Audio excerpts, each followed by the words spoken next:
All right. What's up, everybody? How's it going? I have been super MIA for, God, the last month. Life's been ridiculous. But the new league is here. Path of Exile 3.7 Legion. And Melee is ridiculous. So ridiculous, in fact, that you can clear yellow maps. And not just like T6. This is a T8 Bone Crypt right now. On a 4-link. So this is going to be a build guide video for my Bleed Lacerate Gladiator. I was doing double strike for a little bit, but Lacerate is just so good. And mostly, if you look, when they changed Lacerate, not only did they add the physical damage like they do with everything else, a lot of the other melee skills got that little added physical damage. But if you look down, you have an 84% more damage multiplier with bleeding while you're in blood stance. So, holy crap. Bleed is actually viable this league, and that is what I'm building this character on. Lots of bleed explosions, lots of stuff. So we're just going to go over the passive tree real quick. I haven't finished my Uber Lab, it's still early. So I'll be grabbing Outmatch and Outlast for the Frenzy and Endurance Charge generation. More physical damage, etc. It's another more multiplier. So when you're mapping, these are always going to be maxed out. So it's 10% more damage multiplier and reduced physical damage taken when at maximum endurance charges, and then the endurance charge buff, etc. So first one you want to go is Blood in the Eyes, and then down to Gratuitous Violence. This is a big deal because those bleed plops, and you got another 25% more multiplier on there as well. So this is lots of bleed. So, Arena Challenger is the new Ascendancy node for Gladiator. That's brand new. This didn't used to exist at all. And this thing is nuts. It is absolutely out of friggin' control. Because that first node, 2% more attack and movement speed. So when you're mapping and bossing, you are going to have a 20% more attack multiplier and a 20% more move modifier. And that's not increased movement speed. That's a more multiplier. So it works kind of like Tailwind does for the Deadeye. It just makes you way faster. And when you're in Blood Stance, you swap over to Blood Stance for the single target, swap to Sand Stance for the clear. So this is nuts, and then that'll be our Uber Lab. So as far as the tree, as like many of you guys know, the tree got a big rework. So a lot of the duelist starting area stuff, there's extra saucy nodes and stuff in here. So we came down, grabbed the life, grabbed the dual wielding damage, grabbed all this, came down, grabbed the life, grabbed the dual wield node down here. Blade Dancer is really good, gives you a lot of damage for not a lot of point investment. And then went over, grabbed Swagger. Came over, honed edge, grabbed some life. Eventually we're going to grab Twin Terrors and grab this crit node right here. And then we came over, rushed the Scion life wheel because I usually play my build a little bit more survivable. Came down, got the jewel socket. So the leech, I'm not going to this leech over here because it's 2 travel points for not a lot of stuff. And I have just about the 0.5 less attack leech without having to spend 2 travel points. So I took this leech right here instead of going down over to this right here because the mana leech isn't really anything we need to worry about. Bloodletting, like I said, this is a Bleed Gladiator build, so you want to pick that up. Crimson Dance is also a really big deal that lets you stack up a lot of bleed damage. We're going to end up taking Soul of Steel because that's just good. Life, came over here, grab these nodes, grab some life, jewel socket, come up here. Eventually, when we keep leveling, we are currently level 81, almost 82 right now. We're going to grab this crit wheel through Disemboweling, and then they added this crit wheel right here through Dismembering as well. So there's 2 really strong sword crit wheels, and with all the changes to accuracy, you don't need to worry about going RT to make sure you're doing a lot of good damage. So there's the overview of the tree. We have a few more things to fill out right here and up here, and you can come up here and pick up some more life, or you can rush over to this sword node for some more crit. But this is the most efficient way that I've seen to do it.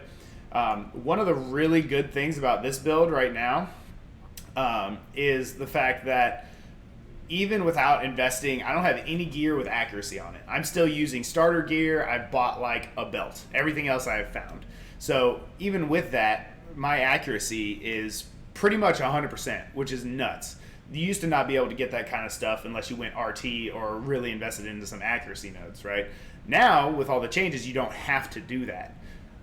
So right now, even without taking all those crit nodes, I'm still at about 13% crit.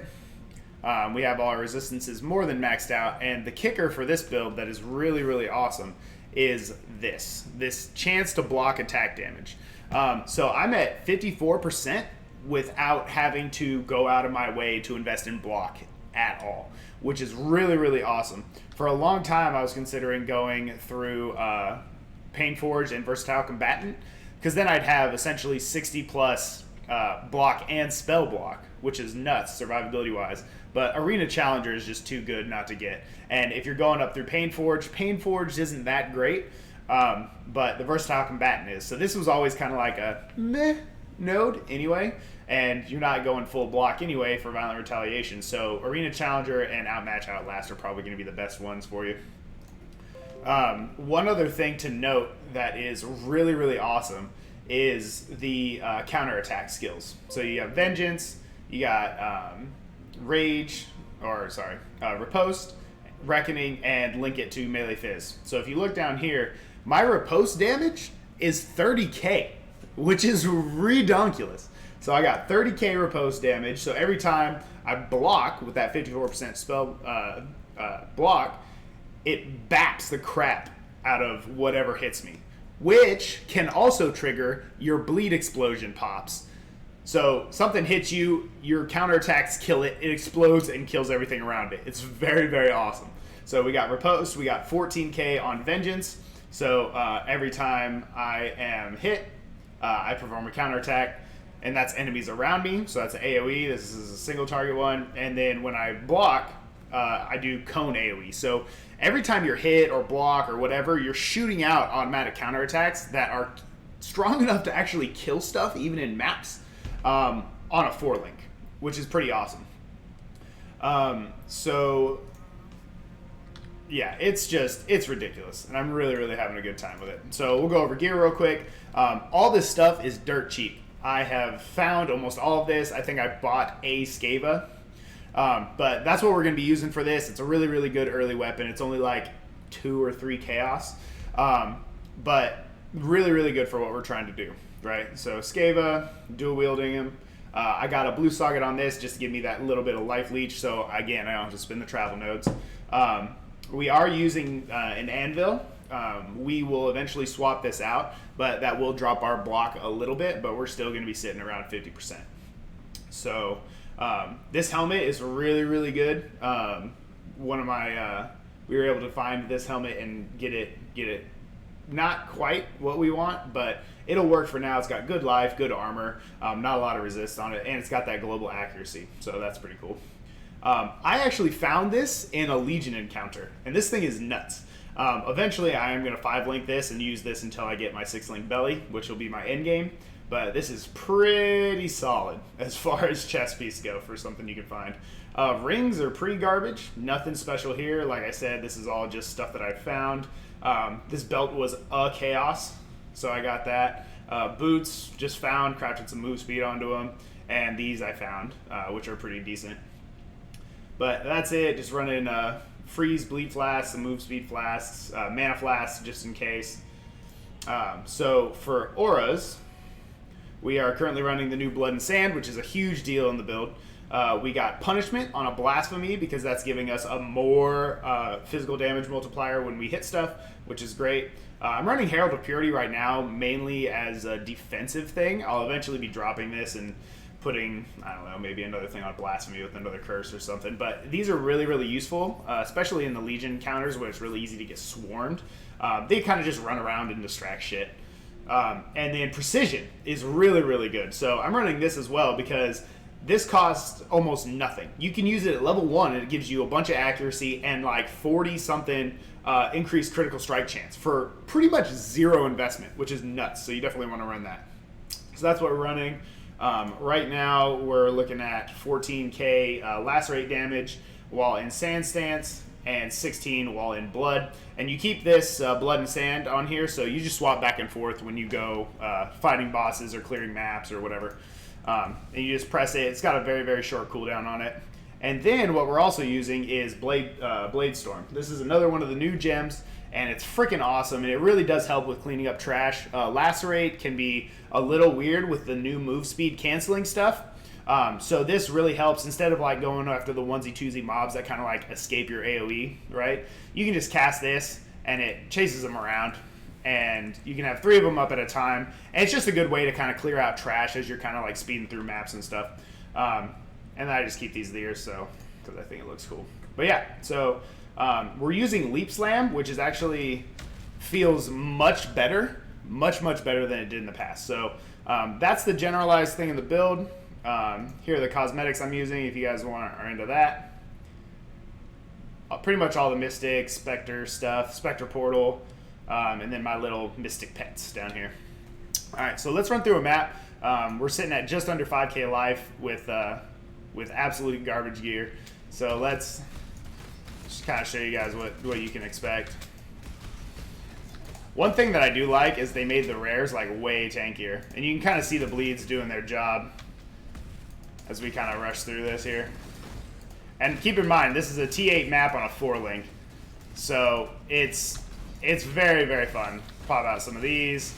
And I'm definitely glad they did the rare changes, because that is a big deal, and it makes the game a lot more engaging, especially them adding like blood and sand and stuff like that. But as you can see, those bleed pops are absolutely doing work. Ooh, and the diviners. And you can see my counterattacks. Whoo! You can see my counterattacks going off in the bottom right. There's all sorts of stuff that's constantly. Ooh, wow, nice. These are actually pretty good. And then when you run into an especially tanky rare or what have you, you can swap over to blood, and it actually also changes the look of your lacerate, which is kind of cool. And it also changes your blade storm. So, and then you just swap back. It's really seamless. It's instant. You don't have to worry about like casting it or anything like that.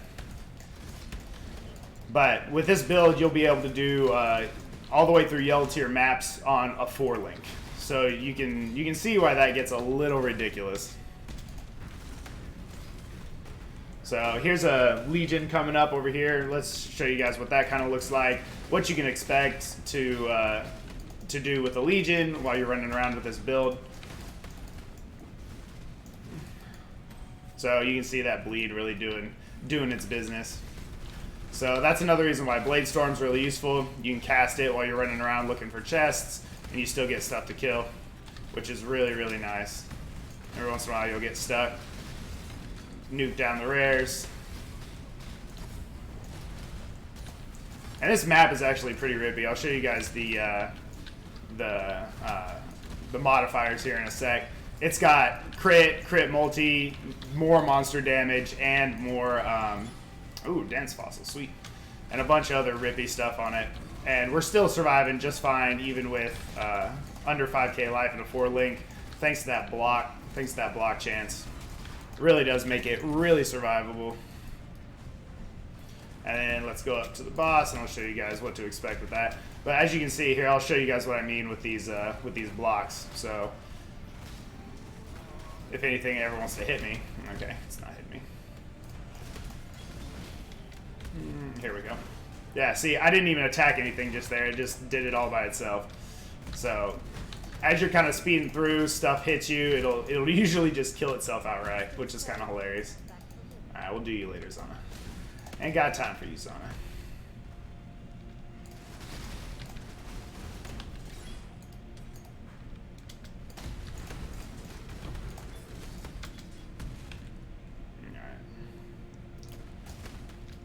Oh, I missed the turn off for the boss. Whoops.